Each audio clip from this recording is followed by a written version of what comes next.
Hey, I'm John Siskovich. And I'm Troy Bishop, the Grass Whisperer. Troy, I've heard a lot about Stockpile. What is it? It's that.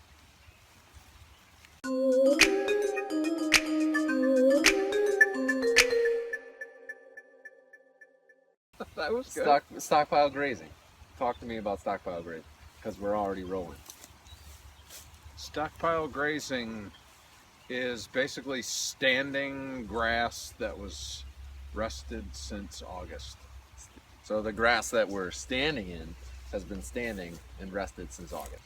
It has. And then, so really the concept is, instead of cutting and baling and storing the hay in a barn, we're standing in it right now, and it's December 8th. You still got 3 more days of grazing in like northern New York. But yeah, normally cows would be in and you'd be feeding bales by now. I know I have a bunch of farmer friends who are still, the cows are in the barn and they're already feeding bales, which costs money. So whether you feed hay in the barn or you have it grown out here, it takes a whole planning process, a strategy. You have to have enough acres to be able to defer the haying or whatever in August, September, so you get some regrowth. You need timely rains and good weather to grow it. Fertility plays a portion. You could put some fertility on to get the grass growing faster. And again, most of stockpile grazing, is something you graze after the frost. So this stuff has been frosted multiple times by now. It's awesome that we have no snow. Yeah. Because it makes it easy for the cows to eat it. Stockpile is really important for various reasons. A, it's cheap feed. Yeah. It takes me 20 minutes to move fence to feed 70 cows here.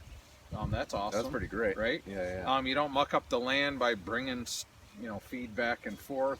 The other big component is you have the ground covered for the microbes, for the rain and the snow. Yeah. All the things that go on around here. There's also a wildlife component, stockpile grazing, deferred grazing. This is good quality feed. There's a lot of deer. Yeah. And it's hunting season right now. So you're probably pretty popular. So there's we've already harvested a few animals. Yeah. Grazed grass is cheaper than bought and in feed. Yeah, because you didn't burn any diesel fuel to just leave the grass growing. And you still bought in hay from another farmer, so you're supporting local economy. Yeah, because it's going to snow, and it's we're going to have that much snow. But I love the thought of extending your grazing season through proper management by just doing less work. And less work means you make more money. I mean, at the end of the day, stockpile grazing saves you a lot of cash. Generally speaking, when you have this precious stockpile, we ration out the grass an acre or 2 every day. If there was snow today, there's feed here, so they graze right through it. They'd find it right under the snow? They have found it. This perfect. is my 4th year stockpile grazing, and did you get a perfect year 1? I haven't got it perfect yet. What was your last grazing day 4 years ago? I think around November 15th. So November 15th, it's December 8th. He's got a couple more days of grazing left. You get better every year. So if you don't do it perfectly this first year, he's not doing it perfectly this year. You just said it. So that's great. Plan for success and hope for the best. That's right. If you want an intro to stockpile grazing, and if you want to hear more about it and see Troy as he goes, go to thegrasswhisperer.com and also Troy's Facebook page. He puts a lot of photos, videos, and he did a whole blog series on it last year that I followed along. Very informative. This guy's a really good writer. So grasswhisperer.com. That is your homework for this video. I also have another homework, and that's to check out Jim Garish.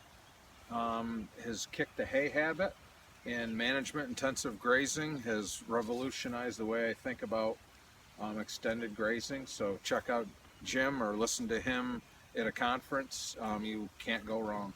Awesome. I'll leave all of that in the section below, the comment note section thing. If you have any questions about this, we'll be doing a lot on stockpile grazing. We'd love to know how interested you are on saving some money, extending the life of your pasture, and keeping your cows happy in the winter. Thanks for stopping in, taking some time, and until next time, we'll see you. Have a great grazing day. Ooh. I don't know. Whatever We'll he just stand said. here and point at each other.